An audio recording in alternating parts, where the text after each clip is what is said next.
चलेगा माशरा क्या है तो फिर आप उसमें से सर्वाइव करोगे ना। अब वो माशरा क्या है हमारा और ये माशरा कैसे बना है, वो माशरे के अंदर आप एक बात याद रखो कि ये पूरी जो दुनिया है, इस पूरी दुनिया को यानी 7.5 अरब की आबादी को सिर्फ 2% लोग दुनिया को चला रहे हैं। 2% लोग दुनिया में ऐसे हैं जो जिनका इस पूरी दुनिया के सारे रिसोर्सेज के ऊपर कब्जा है। इंतहाई खतरनाक बात है ये कि सिर्फ 2% लोगों के पास पूरी दुनिया का जो जितना भी इस दुनिया में माल है, इस दुनिया के अंदर पेट्रोल है, एनर्जी है, गैस है, इसके अंदर लोग हैं, सब कुछ जो है वो सिर्फ 2% लोग हैं जो इस पूरी दुनिया को लेकर चल रहे हैं। सिर्फ 2% लोग हैं जो इस पूरी दुनिया को कायम करके रखे हुए हैं। और वो जो 2% लोग हैं उनके पास वो इल्म है जो आम लोगों के पास यानी 98% लोगों के पास वो इल्म ही नहीं है। अगर आप दुनिया का अंदाजा लगा के देखेंगे तो आपको यह पता चलेगा कि इस दुनिया के अंदर तकरीबन 80% लोग, इस दुनिया में 80% लोग नौकरी करते हैं, यानी 80% लोग इस दुनिया में नौकरी करते हैं। नौकरी is a new form of slavery, ये बिल्कुल एक स्लेवरी है। पुराने जमाने के अंदर अभी कुछ लोगों से मेरी बात हो रही थी तो वो बड़ा आज के दौर में ना एजुकेशन और इन चीजों की बात कर रहे थे, दुनिया की बात कर रहे हैं। तो मैं उनको साबित करने के लिए बताता हूं। मुझे आप बताएं कि जब आपके पास जब अमेरिका बन रहा था तो उस वक्त वो हिंदुस्तान से गुलाम पकड़ के क्यों नहीं लेके गए? उस वक्त उन्होंने अफ्रीका से क्यों लिए? क्योंकि उस वक्त उनको बड़ी बड़ी हाई राइज बिल्डिंगें बनानी थी, उनको एग्रीकल्चर करना था, उनको बहुत कुछ करना था, उनको रेल की लाइनें बिछानी थी, बहुत कुछ करना था। तो उन्होंने अफ्रीकनों को लिया। क्यों? उनकी बिल्ड अच्छी थी, बिना खाए पिए काम कर सकते थे, उनके अंदर जो थी ओबीडियंस थी, उन्होंने अफ्रीकन को लिया। और उसके बाद फिर जब वो आते चले गए और जब उन्होंने एक स्ट्रक्चर तैयार कर लिया तो उसको लैंड ऑफ एलियंस के नाम से पूरी दुनिया को बुला लिया कि आओ हमारे मुल्कों में आके रहो। मगर किन को बुलाते हैं ये बाहर वाले? जब आपको ये पता चलेगा किन को बाहर बुलाते तो आपको असलियत पता चलेगी कि वो बुलाते सिर्फ अपनी मर्जी के लोगों को हैं कि हमारा कोटा किसके अंदर है, हमें ब्यूटिशियन चाहिए तो ब्यूटिशियन के लिए वो खोलते हैं, अगर उनको वकील चाहिए तो वकीलों के लिए, डॉक्टर चाहिए तो डॉक्टरों के लिए, कंप्यूटर वाला चाहिए तो कंप्यूटर के लिए। यानी उनको अपनी मर्जी का आदमी चाहिए, जो अपनी मर्जी का आदमी चाहिए ताकि वो अपनी मर्जी की गुलामी उनसे करवा सके। सो अब हम पढ़े लिखे गुलाम हैं। पहले हमें जबरदस्ती उठा के ले जाया जाता था, आज हम लोग वो है जो तालीम याफ्ता होकर समझते हैं कि हम पढ़े लिखे हैं। हम पढ़े लिखे नहीं है, बेसिकली हम एक गुलामी के लिए अपने आप को पेश करते हैं कि हमें ले जाओ, और अपने पास बुलाने के लिए वो अलग जलील करते हैं, बोलते हैं आइलेट्स दो, टोफिल दो, ये दो, वो दो, फलाना कोर्स करो, फिर हमारे पास आओ, और फिर वो आने के बाद आपको अपने पास रखते हैं। मैं नहीं समझता इसमें मुझसे कोई इख्तिलाफ कर सकता है। ये वो माशरा है जिस माशरे में हम लोग रह रहे हैं अल्हम्दुलिल्लाह। ठीक है, हम इस किस्म के एक माशरे के अंदर यहाँ इस दुनिया में यहाँ पे जी रहे हैं। अब 80% लोग इस पूरी दुनिया के अंदर जो है वो क्या कर रहे हैं? नौकरी कर रहे हैं, नौकरी कर रहे हैं, यानी किसी ना किसी की नौकरी कर रहे हैं। ये 80% के अलावा जो पूरे 10% लोग हैं, ये वो लोग हैं जो अपना कारोबार कर रहे हैं, खुद कफील है। 10% वो लोग हैं जो खुद कफील हैं। इनमें कौन लोग हैं? वकला, डॉक्टर्स और लैंडलॉर्ड, ये लोग आ गए। ये वो लोग हैं जो खुद कफील हैं, चलो जी खुद अपना काम कर रहे हैं। यानी हम जैसे लोग जो है वो खुद अपना काम करते हैं, हम मोची है, ये सब कुछ है जो अपना काम खुद कर रहा है, हम लोग इस कैटेगरी के अंदर आ गए। 10% में 90% हो गई आबादी दुनिया की। इसके बाद फिर जो आपके 8% लोग मजीद हैं, ये वो लोग हैं जो तो आखिरी के 2% लोगों के बनाए हुए इदारे के अंदर काम कर रहे हैं। आखिरी के जो आपके 8% लोग हैं, ये एक ऐसे इदारे में काम कर रहे हैं जिसका डायरेक्ट बेनिफिट इन 2 लोगों को मिलता है। और ओवरऑल अगर देखेंगे तो इन 80% लोगों का भी बेनिफिट इन्हीं 2 लोगों के गिर्द घूमता है। मिसाल के तौर के ऊपर इन 2% लोगों ने जो सबसे अहम इदारा बना दिया, जिसके तहत वो सबको काबू करके बैठे हुए हैं, उसको हम कहते हैं बैंक। 8% लोग हमारा इस पूरी दुनिया में बैंक में काम कर रहा है। 80% लोगों की सारी तनख्वाहें इस बैंक में जाती है।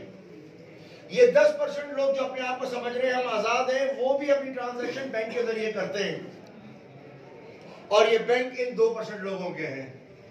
जो इस पूरे निज़ाम को अपने कंट्रोल में रख रहे हैं। जब इकोनॉमी आपकी किसी के कंट्रोल में चली जाती है तो फिर आपकी आज़ादी खत्म हो जाती है। और फिर ये 2% लोग हैं जो पूरी दुनिया को अपने साथ लेके चल रहे हैं।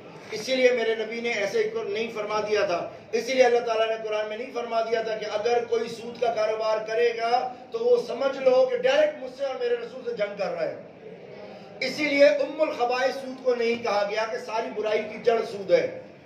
इसलिए ये नहीं कहा गया कि सूद के 70 दर्जे हैं गुनाहों के, और सबसे छोटा दर्जा सूद का, सबसे छोटा दर्जा जिसके ऊपर ज्यादा बर्फ वो नहीं है, सबसे हल्का गुनाह जो है सूद का वो ये है कि कोई शख्स यानी पहला वाला 70वां आखिरी, क्या 70वां बता रहा हूं, पहला नहीं बता रहा, यानी आखिरी गुनाह का जो सबसे हल्का गुनाह है, जो सबसे हल्का गुनाह है सूद खाने वाले का, जो सबसे हल्का गुनाह है वो ये है कि कोई बेटा अपनी सगी मां से जिना करे।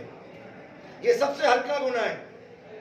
तो पहला वाला क्या होगा, समझ में आ रही है बात? जब आप उस चीज के ऊपर नहीं आते तो ये पूरी दुनिया इन 2% लोगों के हाथ में है, और ये पूरी 2% लोग इस दुनिया को चला रहे हैं। इसको समझने के लिए एक और मिसाल देता हूं तो आपको आसानी से समझ में आएगी। एक दस्तरखान लगा हुआ है, एक दस्तरखान है, उस दस्तरखान के ऊपर 2 मुर्गियां रखी हैं। अब आपको ये पूरा माशरा समझ में आ जाए। एक दस्तरखान है, उस दस्तरखान के ऊपर 2 मुर्गियां हैं, 2 मुर्गियां रखी हुई है। चलो आप 2 बकरे कर लो। एक दस्तरखान पे 2 बकरे रखे हुए हैं तले हुए, 2 बकरे की सब्जी रखी हुई है, 2 बकरे की सब्जी है, और अब 100 आदमी, उसके 98 आदमी उसके चारों तरफ बैठे हुए हैं। 2 बकरों के चारों तरफ 98 लोग हैं, और अब खाना खुलता है। तो आप इमेजिन कर लो कि हमारे वकला हो, डॉक्टर हो, इंजीनियर हो, शादी के अंदर जाके उनकी औकात पता चलती है। जैसे ही बर्तन खुलता है वो ये नहीं देखते हमने कौन से कपड़े पहने, वो खाने पे ऐसे टूटते हैं जैसे आखिरी दफा उनको मिल रहा है। ये हमारा माशरा है। अब आप इमेजिन करो कि 2 बकरे खुले हैं और 98 लोगों ने खाना है। क्या आप समझते हैं कि 98 लोगों को ये पूरा हो जाएगा? 98 लोग अपना पेट भर सकेंगे इस 2 बकरों से? 2 बकरे पड़े हुए हैं और 98 लोग हैं, उनका पेट कैसे भरेगा? होगा क्या? गुत्तम गुत्ता कौन होगा जो वो 98 खा सकेगा? जो हम उन 98 में जो ज्यादा कमीना होगा वो उस चीज को खा सकेगा। अब ज्यादा कमीना 2 किस्म का होगा। एक होगा जो अपनी सियासत चलाएगा, मुस्कुरा के लोगों को बेवकूफ बना के दूसरी चीज में रखेगा, किसी चीज में अटकाएगा कि उनका दिमाग इधर उधर जाएगा, किससे कहानियों में लगाएगा, रोटी कपड़े मकान का नारा लगाएगा, किसी को तब्दीली का नारा लगाएगा, किसी को मदीना की रियासत का नारा लगा देगा, कोई किसी को लगा देगा मोटरवे के नारे लगा देगा। लोग उसमें उलझे हुए होंगे और ठक करके पीछे से अपना उठा के हिस्सा खा जाएगा। तो उसके बाद एक बहुत बड़ा चंक आएगा उस 98 में से, उस 2 बकरों में से एक बहुत बड़ा चंक ले लेगा। वो समझ में आ रही है? yes, और दूसरा होगा वो बोरी में लाशें बंद कर देगा। दूसरा होगा जो असलहे के जोर पे कर देगा, अपने बराबर वाले को कहेगा अगर तू उठा तो मैं तेरे को छड़ेगा नहीं। दूसरा तीसरा ये होगा, और वो होगा जो वहां से उठा के खा रहा होगा। यानी एक ही वक्त में आप हिसाब लगाएं कि 98 आदमी 1-2 बकरों के ऊपर लड़ रहे होंगे, और जो सबसे बड़ा कमीना होगा वो अपने हाथ में कुछ ना कुछ ले लेगा, और बाकी जो लोग मासूम मिस्कीन से होंगे वो उनकी क्या हालत होगी ये समझ लो। वो इंतजार में होंगे कि उनका कोई बचा हुआ हड्डी का टुकड़ा गिरे तो हम खाएं। खुदा की कसम पूरे पाकिस्तान की बात नहीं कर रहा हूं मैं, पूरे माशरे की बात कर रहा हूं कि हमारा माशरा, हमारी सोसाइटी, हमारी सोशोलॉजी ये है इस वक्त कि 2% लोगों ने सब कंट्रोल अपने हाथ में रखा हुआ है और बाकी आवाम के पास कुछ भी नहीं है। वेयर इज के अगर हम दूसरी तरफ जाएं तो हमें नजर आता है कि 2 आदमी बैठे हैं, सिर्फ 2 आदमी बैठे हैं, और उनके सामने 98 बकरे पड़े हुए हैं। उसके अंदर चॉप्स अलग है, उसके अंदर पाए अलग है, उसके अंदर आपका रोस्ट अलग है, उसके अंदर आपका सब्जी अलग है, कीमा अलग है, हर चीज अलग बनी हुई है। और खाने वाले कितने? 2 लोग। एक तरफ खाने वाले 2 लोग हैं और दूसरी तरफ खाने वाले 98 लोग हैं। क्या ये इम्बैलेंस आपको इस माशरे में नजर नहीं आता? क्या ये इम्बैलेंस हम नहीं देखते क्या हमें नजर नहीं आ रहा कि ये इम्बैलेंस इस माशरे के अंदर है, या अभी भी हमारे को जो है सोचना चाहिए, या अभी भी हमारे को लगता है नहीं नहीं यार हर चीज सही चल रही है? इतना बड़ा इम्बैलेंस है। अब क्वेश्चन ये है कि ये इम्बैलेंस आया कैसे? अब सवाल ये है कि इतना बड़ा इम्बैलेंस, ये बहुत बड़ा इम्बैलेंस है, ये कोई छोटी बात नहीं है, ये बहुत बड़ी बात है। कहां 98 बकरे, 98% लोग 2% रिसोर्सेज में से खा रहे हैं। यानी आपके कहने के लिए पाकिस्तान की रिसोर्सेज आपकी हैं मगर आपकी नहीं है। आप तो इसी चीज पर रो रहे हो, मेरा सिंध का तेल, मेरा सिंध की गैस, मेरी बलूचिस्तान की, मगर आपकी पूरी गैस, पूरी चीजें किसके पास है? ये सवाल ही हम नहीं कर पाते, हमें पता ही नहीं है, हम उस लेवल पर ही नहीं आ पाते। भाई आपके 98% जो रिसोर्सेज है वो किसी और की है, पाकिस्तान की है ही नहीं।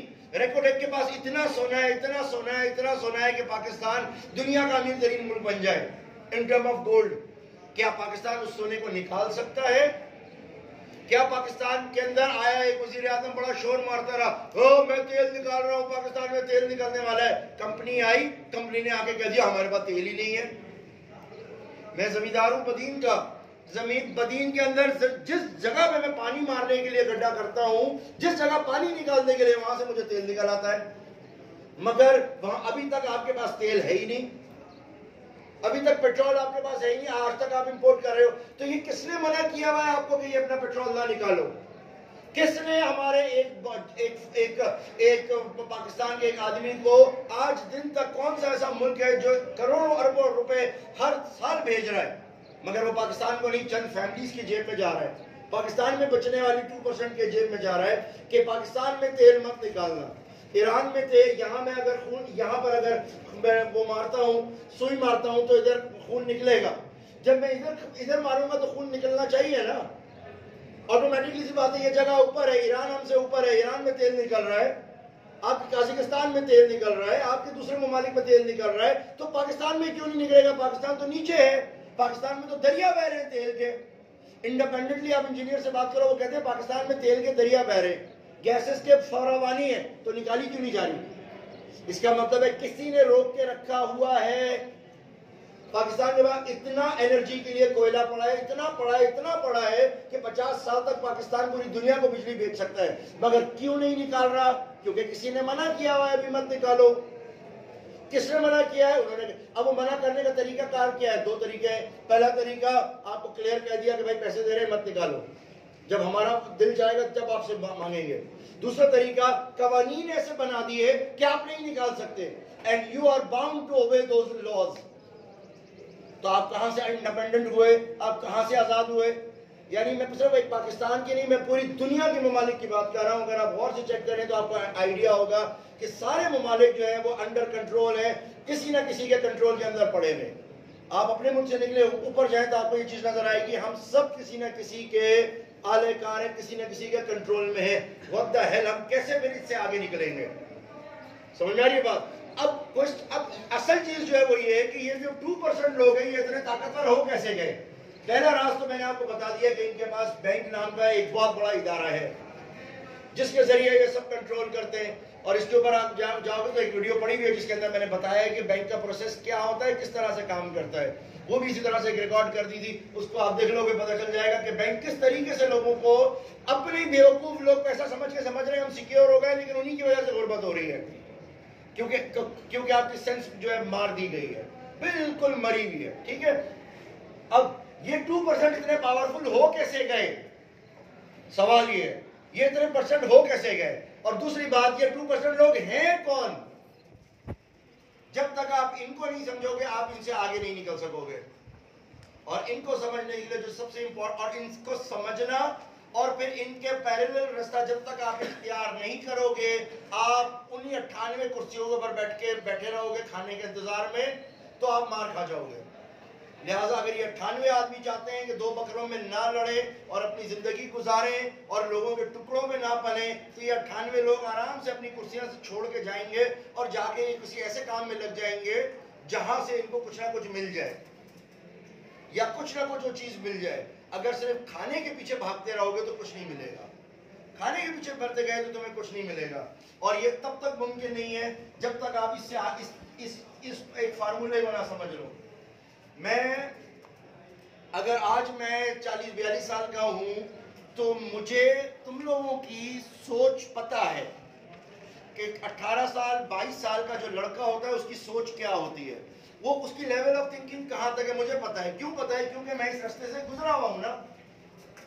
20 साल पहले मैं भी इधर ही था, तो मैं इस रास्ते से गुजरा हुआ हूं। मुझे ये मालूम है कि 22 साल में उसकी क्या ख्वाहिशात होंगी, 23 साल में क्या होंगी, मैं गुजरा हूं।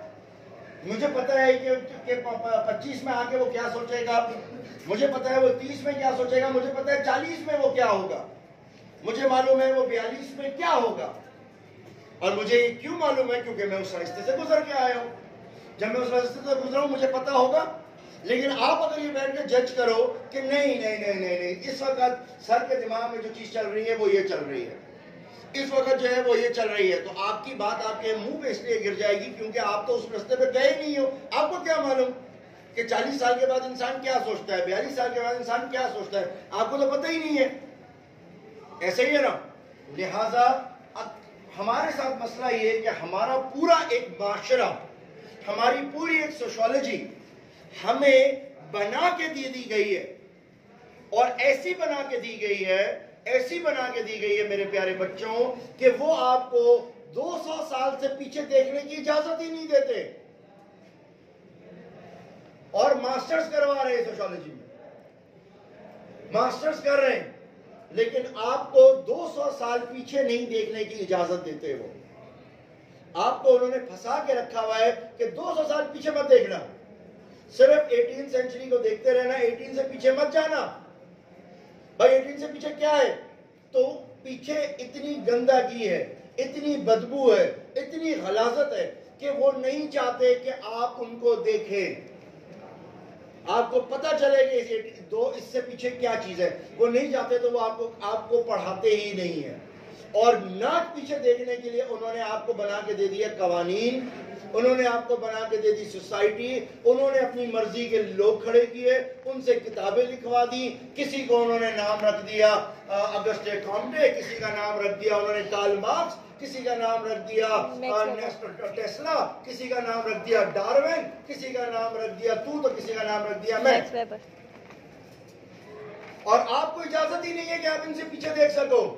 अब आपका खुदा सिर्फ और सिर्फ डार्विन बन गया है, अब आपका सारा का सारा टेस्ला बन गया है, अब आपका सारी की सारी चीज जो है वो कार्ल मार्क्स है। इससे पीछे आप जाके देखोगे ही नहीं कि दुनिया थी क्या, इससे पहले क्या था, हम कहां थे, इंसान कहां थे, इंसानियत कहां थी, और ये दुनिया किस जगह में खड़ी थी। आया दुनिया इससे खूबसूरत थी या इससे बदशक्ल थी, ये आपको देखने नहीं देते। जिस दिन आप वो देख लोगे आपको एक पैरेलल रास्ता मिल जाएगा। नौजवानों, मैं फिर कह रहा हूं, मेरा मकसद उन लोगों को अपने पांव पे खड़ा करना है जिनके आगे पीछे कोई मुस्तकबिल नहीं है। मैं सिर्फ उनसे मुखातिब हूं। जब तक आपको ये पैरेलल रास्ता नहीं मिलेगा आप उस रास्ते के ऊपर कामयाब नहीं हो सकते।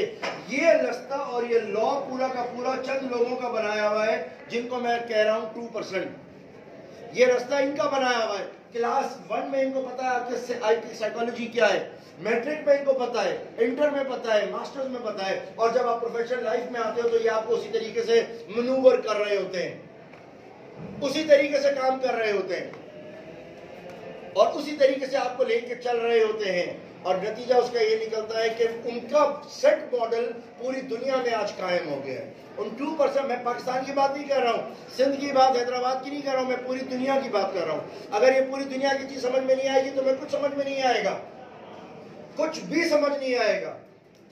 ये पॉलिटिक्स समझना इतना इंपॉर्टेंट है। अगर ये इंपॉर्टेंट ना होता तो रसूलुल्लाह को अल्लाह ताला नहीं बताते कि रोमन्स कब जीतेंगे, कब हारेंगे। इंटरनेशनल पॉलिटिक्स इतनी इंपॉर्टेंट है, मगर आपका माशरा क्या है कि आज जियो में सिवाय वो उसकी शादी उसके साथ हो गई, उसकी शादी इसके साथ हो गई, इसकी तलाक उसके साथ हो गई, इसके अलावा आपके पास कुछ नहीं है। और अगर आपको मीडिया में कुछ देखने को मिलता है तो सिर्फ इश्तिहार, अमूल का इश्तिहार, तेरा इश्तिहार, मेरा इश्तिहार, इसके अलावा आपको कुछ नहीं देखने को मिलता। और वो इश्तिहार भी वो वाले हैं जो हमारा माशरे के बिल्कुल अक्कासी नहीं करते। इश्तिहार भी वो है जो हमारे माशरे की अक्कासी नहीं करते, हमारे को फैंटेसी की दुनिया में ले जाते हैं, चाहे वो चाय के कप का है, चाहे वो पेप्सी का है, चाहे वो कोका कोला पी के नाचने का है। वो हमारा माशरा ही नहीं है, मगर वो हमारे दिमागों में ठूसे जा रहे हैं। कुछ कोई तो है जो डाल रहा है, उनको पता है कि इस इंसान की क्या नीड है, और वो उस नीड के जरिए आपको चलाए जा रहे हैं। क्योंकि उसको पता है कि ये रास्ता उनका बनाया हुआ है। आप इनसे कभी नहीं जीत सकते। आप गुलाम थे, हो, रहोगे, तुम्हारे बच्चे भी गुलाम रहेंगे और आखिर में उससे भी बदतर होता चला जाएगा। जबकि इसी के मुकाबले में एक पैरेलल रास्ता है जो आपको 200 साल से पीछे अगर झांकते देखोगे तो नजर आएगा। और वो जो रास्ता है वो आपको, जब आप उस रास्ते पे चलना शुरू करोगे, ये आपको पकड़ ही नहीं पाएंगे क्योंकि उनके पास वो रास्ता नहीं है। और आप अपना रास्ता इस दुनिया में बना के निकल जाओगे, उस दुनिया में जिसमें से आपको हर हाल में जाना है। आप बचोगे नहीं।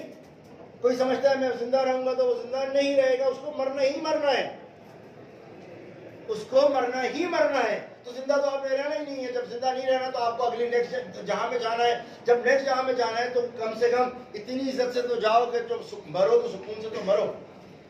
समझ आ रही है बात? बस।